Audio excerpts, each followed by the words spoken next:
Hai, Assalamualaikum warahmatullahi wabarakatuh.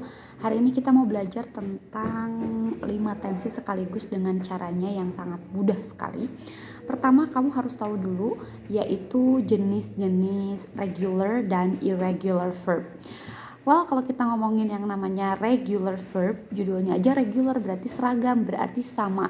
Nah, carilah kata kerja yang memang ujungnya sama, yaitu diakhiri dengan akhiran ed. For example, like study dibentuk ke satu.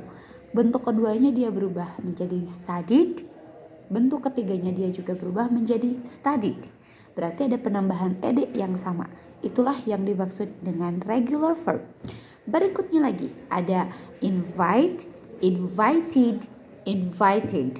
Sama akhirannya semua berakhiran ed. Itu artinya dia termasuk jenis regular verb.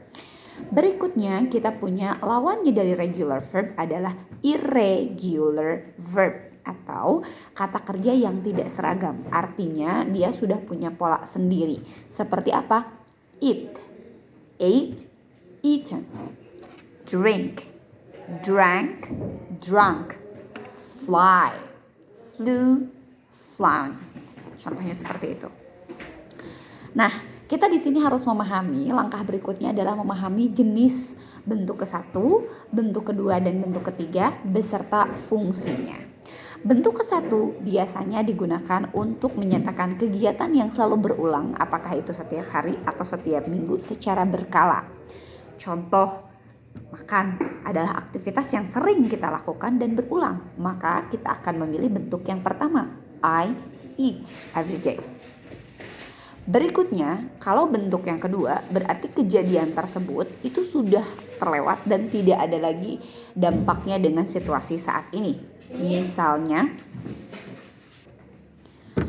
nah bentuk kedua ini contohnya seperti apa?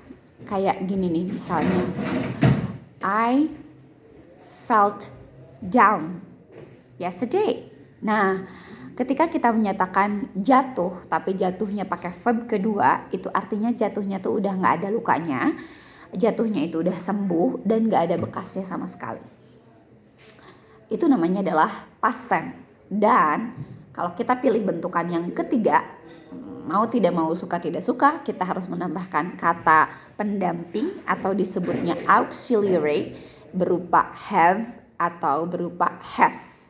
Di mana have digunakan untuk I, you, we, dan they. Kalau has kita gunakan untuk she, he, atau subjek tunggal lainnya. Contoh, misalnya she has eaten. Berarti dia sudah makan dan masih dalam kondisi kenyang. Berarti efeknya masih ada. Lebih jelasnya lagi, kita juga bisa menggunakan kalimat seperti I love you. Nah, I love you, dimana love bentukannya masih bentuk pertama, berarti maknanya kasih sayangnya, cintanya itu masih akan terus berulang hari ini, esok, dan seterusnya. Tetapi kalau kita pakainya ed, I loved you, berarti itu dulu dan sekarang udah move on, udah gak ada lagi sangkut paut sama masa lalu.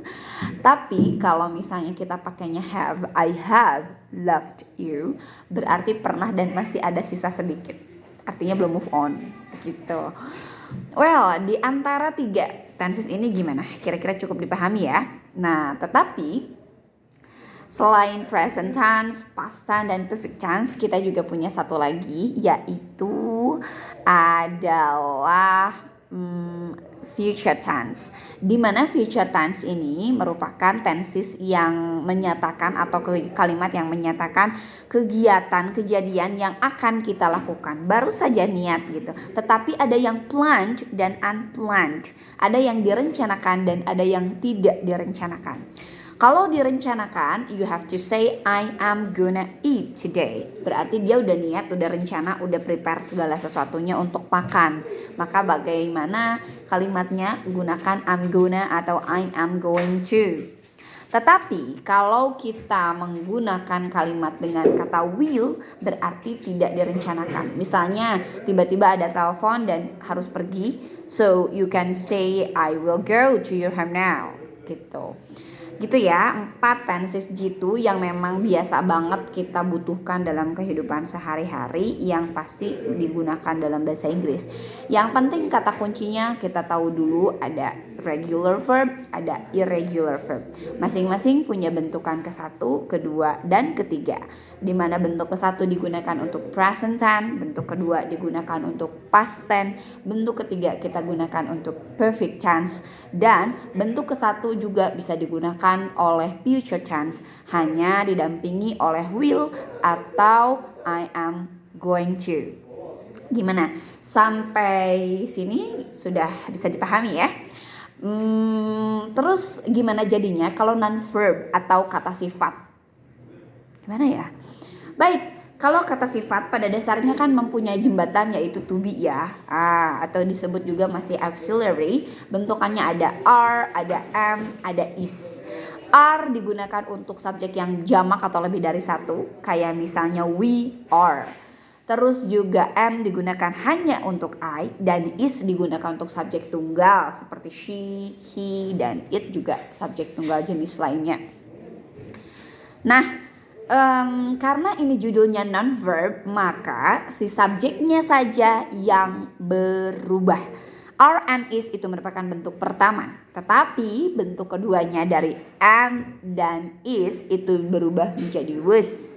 Dan bentuk ketiganya menjadi been. Kita pakai contoh. Misalnya, saya itu malas sekarang. So you can say I am lazy now.